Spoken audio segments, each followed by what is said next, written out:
Yes mga besh, kay Bermans na sure jud ko nga daghan kay tag mga parting atinan, di ba? So mga besh, karon pa lang daan nag-order na ko og Black Hills. So, kani siya mga besh oh. O di ba? Ni ani ka siya ang akong na-receive.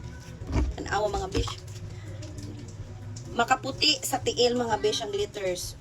Ingani kali. O di ba kagwapa kay sa akong napalit mga beshi o gag glitters jud na mga big sparkle jud na at na grabe mga besh.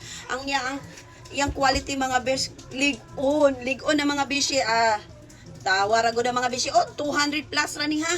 Ingani na kalig-on kasyada ang akong nadawat nga Black Hills. So mga besh akong gituyo nga ingani ra kagamay yang hills.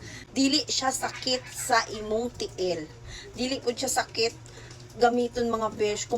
Komportable kaayo ka gamiton ni mga besh nga grabe o. Tanawa ra guna na apay pa-effect pa lining golden nga iyang strap is gold.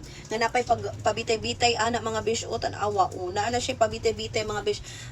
Pang adlaw-adlaw suoton nimo opisina man, ato man kag simbahan, ato man kag i-invite man kag birthday, may ato ba kag party, kani mga besh, formal kay ni siya ang dating mga besh oh. Pang formalan, pang office use at sa lahat-lahat na. Kumpor nga besh 36 ang size sa tiil na ko mga besh nag plus 1 lang ko. So akong i-order is 37. So hindi kay mga besh no. Oh. Ato cart na yan. Nasa yellow basket ang link.